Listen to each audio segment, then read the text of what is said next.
Hello and welcome to Hope for Dystonia. My name is Federico and you can call me Fede. I got my life back after struggling with dystonia for years. I had a hard time chewing, speaking, walking for more than a few minutes at a time, and I developed a method that helped me get my life back and that I now share with clients. I've been doing so for the past 5 years or so. And if you're interested in learning more about this method, I share invaluable information in my video on the 8 steps of the Hope for Dystonia Recovery Roadmap, and that is linked in the description below. So check it out. It'll be emailed to you. I promise I will not spam you. It is really precious information that I wish somebody had shared with me when I was in the thick of it.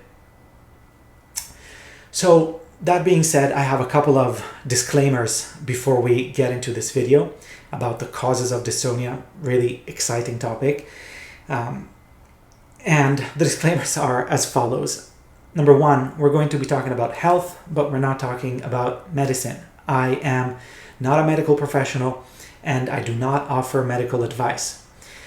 Number two, we are going to be talking about our inner world, but I'm not talking about it from the point of view of Western psychology as a psychotherapist or a mental health professional. I am a certified mindfulness meditation teacher, so my perspective is more spiritual, if you will. So we're talking about the heart and how our heart can help us bring love to the parts of us that hurt so that we can heal and be empowered out there in the world and thrive and be healthy. Okay? So this topic is really important, the causes of dystonia, because making sense of the causes actually gives us a window into what we can do in order to get better. And a lot of this is really misunderstood out there. And what I will share with you is sometimes part of the consensus out there in the scientific world. Some of it is based on my own experience with myself and with clients. And so, again, this is not about what the medical consensus is. It's about what I have noticed and what I have seen, not only helps us make sense of what's going on with us, but what gives us opportunities to make progress and heal. So without further ado, what are we going to talk about today? All right, we have one little piece on the mechanisms of how dystonia comes about in the first place. And after that, I'm going to walk you through 6 causal cofactors, 6 different elements that can come together to produce dystonia. And I invite you to stick around until the end because number 5 is really important and something that, again, is overlooked and can give us an opportunity to really propel our healing forward. Okay, so how does dystonia come about in the first place? Well, we need to understand what dystonia is, first of all. Dystonia is a little bit like a storm. It is an emergent phenomenon. What is an emergent phenomenon? It is something that comes together and is formed as different components interact with each other and organize themselves into a new system. All right, so take a storm as an example. Did the water, the humidity in the air cause the storm? Did the wind cause the storm? Did electricity cause the storm? The answer is none of the above and all of them, right? So the storm is what happens when these different elements come together and they organize themselves into this system that we call the storm, right? Same thing with dystonia. It's often not one thing that causes it. It's often a variety of things that come together and our bodies do the very best that they can to help us stay alive and in one piece based on the information and the inputs that they receive. Okay? So these causal cofactors that you'll hear about, they're not mutually exclusive. They often happen together with each other. So causal cofactor number 1 is genetics. All right, that's easy. There are some of us that develop dystonia often in our limbs, and that's due to a specific gene. Let's put those cases to the side for a moment, and let's talk about other kinds of dystonia that may also have a genetic component to them. So we might notice that other people in our family struggle with similar things. Okay, that's number 1, genetics. Number 2, something that gives us something to work with. Causal cofactor number 2 is toxicity. So a lot of us develop dystonia following a prolonged regimen with a specific drug. And all of a sudden, our bodies have a hard time getting rid of the drug, and it impedes communication in our nervous system. The toxicity kind of makes that communication difficult. And that sometimes happens with drugs, but for a lot of us, it happens also just with environmental exposures. We are exposed to toxicity in the air, in the water, in the food that we eat, the cosmetics and household cleaning products that we use, and so on and so forth. And there are gentle ways to work with this. Again, if you want to know more, I invite you to check out the video in the description below. Causal cofactor number 3 is viral infections. Certain viral infections specifically, herpes, family viruses, Epstein-Barr, that kind of thing. They have been shown to have an impact on the nervous system and to be behind, at least in part, several disorders, diseases of the nervous system. And so, when certain nerves are damaged by viruses, our nervous systems find all kinds of ways to adapt and function even when certain things are not accessible. And that can be part of what leads to dystonia. Okay, causal factor number 4 is a big one, and that is the temporomandibular joint, physical trauma, and anatomical imbalances. Okay, so that's a really big topic, and I have a whole video specifically on the TMJ, and I invite you to check it out here on the Hope for Dystonia YouTube channel. But briefly, physical trauma can be one of the inputs around which our bodies adapt and learn, right? So we might have an accident, for example, and our upper cervical vertebrae might get misaligned.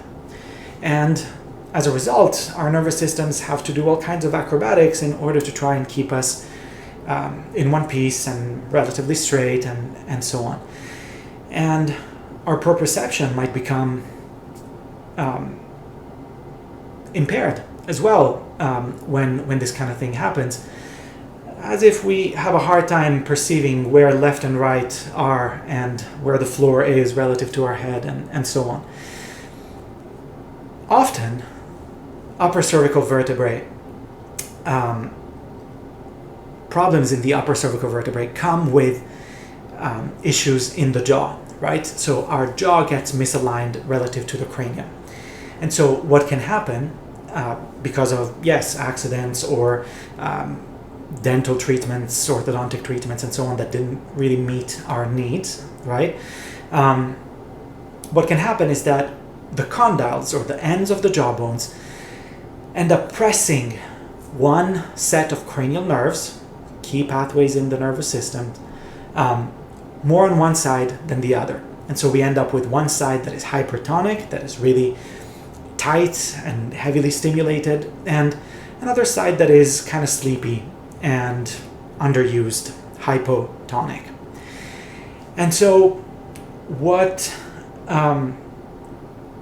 ends up happening there is that we develop ways to try and function in that way, right? We learn to overuse the side that is more stimulated, and we learn to underuse the opposite side.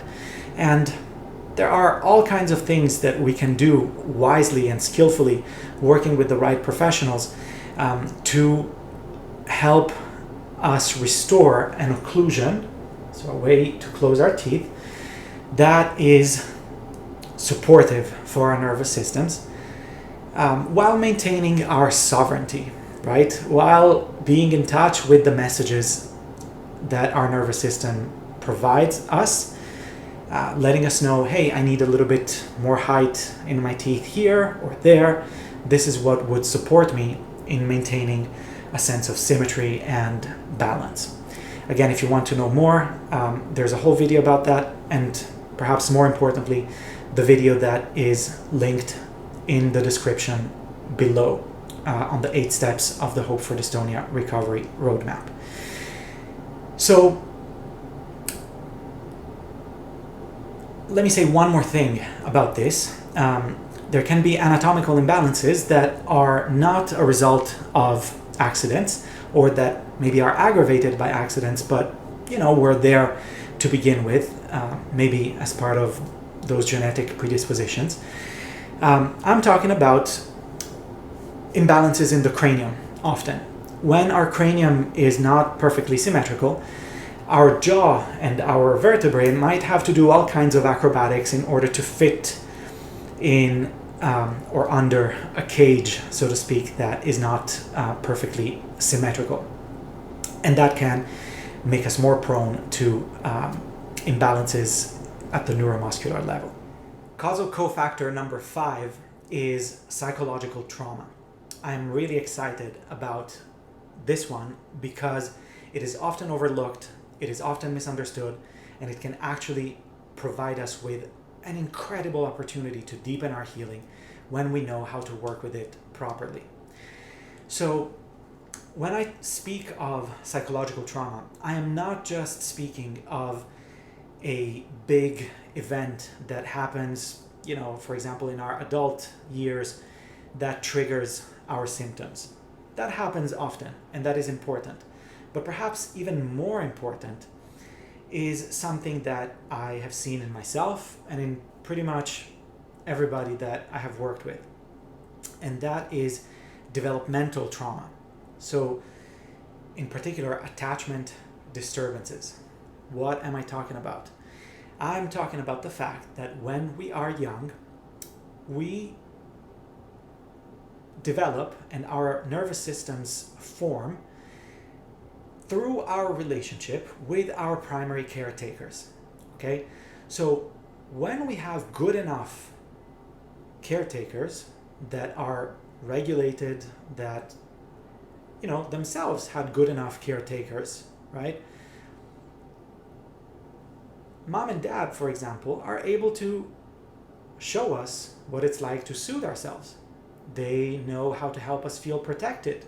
They know how to help us feel seen and understood, valued and celebrated for who we are, encouraged to express ourselves as who we are.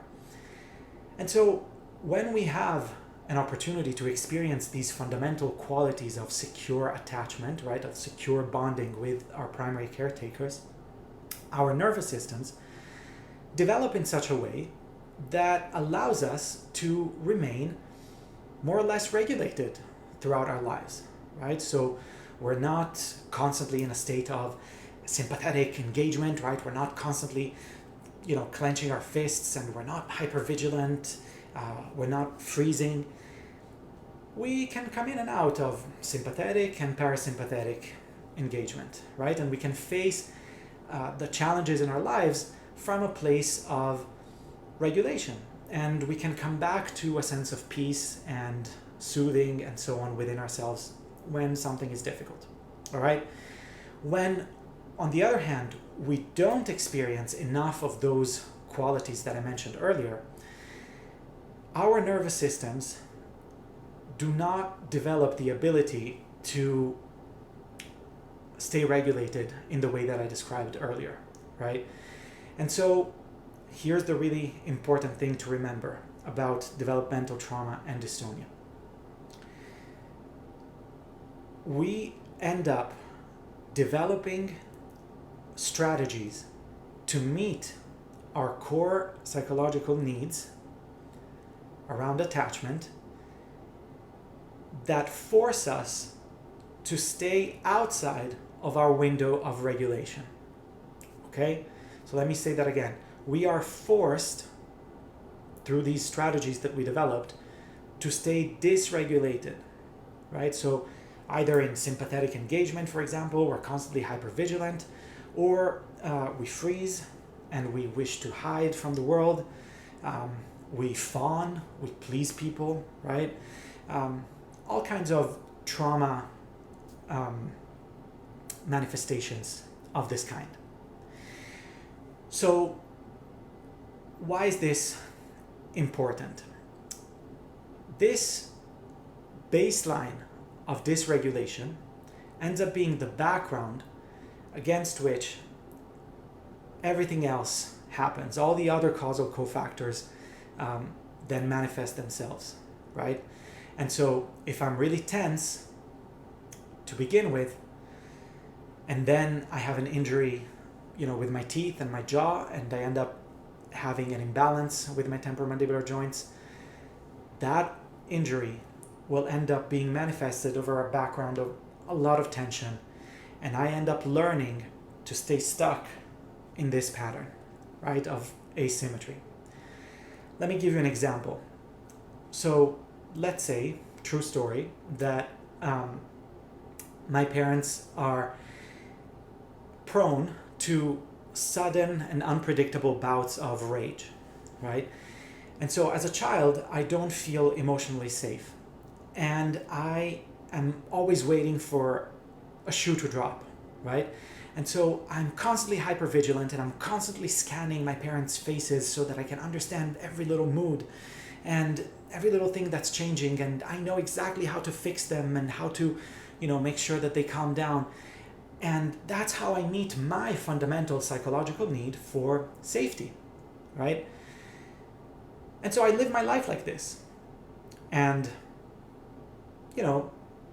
those of us who have neurological disorders and live outside of our window of regulation, we are champions at faking it, right? We are champions at just pretending like everything is fine. And in truth, something within is really off, right? And so I fake it. I live my life with lots of tension, and then I have all kinds of trouble with my jaw, say. And then I have more psychological trauma, and I have some accidents that cause injuries. Instead of being able to feel safe and calm in my body and being able to find both sides of my body and use them and so on, I then become stuck in a pattern that is asymmetrical, right? So when my jaw is off and it's spasming more on one side than on the other, I exacerbate that tension and that asymmetry with my patterns of dysregulation and constant tension and hypervigilance. And you see how this becomes a snowball that just becomes worse and worse over time. Okay? So to recap, causal cofactor number 5, we're talking about psychological trauma, both discrete events that happen at any point in our lives and the kind of trauma that happens over time as we grow up, that might prevent us from developing nervous systems that are resilient and able to face the challenges of life from a place of safety and an ability to soothe, and so on and so forth. Okay? Causal cofactor number 6, then, is other diseases and disorders that can have dystonia as a symptom. And so there are all kinds of things that we can do to work with these particular combinations in ways that work specifically for us. Now, let me recap everything that I just said around the 6 causal cofactors. So dystonia is a complex emergent phenomenon where different causal cofactors come together and make it so that the body has to organize itself in a way that includes these spasms, involuntary movements, and so on and so forth, right? And so it's a process of maladaptive neuroplasticity, right? So based on the inputs that we have that come from these different causal cofactors, we end up learning a certain pattern, and that's the best our bodies can do at the time. However, just as we learn a pattern of maladaptive neuroplasticity, we can learn a pattern of adaptive neuroplasticity, right? We can learn to come back to the parts of our bodies that we have forgotten, that were not accessible. We can learn to use them again. We can learn to signal to our brains that they are equal on both sides in importance. And when it comes to psychological trauma, we can learn to work with our wounds from a place of mindfulness and compassion, really bringing love where it's needed, right? We can learn to work with our inner child, for example, and reparent him or her or them, and help our inner child have the experiences that perhaps they didn't have a chance to have growing up. And then we get the opportunity to build that secure base within us from which we then learn to live, right? A secure base that we come back to whenever things are difficult. And so we get to build as adults our sense of safety, our ability to soothe ourselves, our sense of self-esteem and self-worth, and our sense of empowerment in showing up in the world just as we are, and creating boundaries where they're needed. So just as we have learned something difficult, something challenging, something dysfunctional, we can learn a new way of being ourselves that is easeful, that is symmetrical, that is empowering, that is relaxed. And that's how we get better. So there's a lot more to be said about this. I encourage you, again, if you haven't yet, to check out the link in the description below with the 8 steps of the Hope for Dystonia Recovery Roadmap. It really goes into a lot more detail into what we can do with all of this, right? What can we do with these different causal cofactors that reflect different aspects of our humanity? And really, when it comes to dystonia, it's super important to address our journey of recovery from a place that really looks at all of us, right? Our mind, our heart, our body. It really has to be holistic. And let me say one more thing. I hope that this video leaves you feeling empowered and maybe more knowledgeable, and perhaps gives you a sense that this really is here for you, right? The dystonia, the suffering that you might be experiencing is not something that is happening to you to punish you or something. It's here for you so that you can grow, so that you can learn to bring love to the parts of you that hurt, so that you can come back to your body, so that you can help your body get rid of any substances in it that are not serving it. It's here to help you come back to yourself. And if you choose to look at it in this way, then the sky's the limit, and every step on the journey is a blessing. So I hope this makes sense, and let me know in the comments if you have any questions. Again, check out the video linked in the description below, and subscribe, like the video. This way you're more likely to be notified when something comes up. You can click on the bell as well to receive a notification when I post something new. And I think that is it for now. Thank you so much for your attention, and see you in the next video. Bye.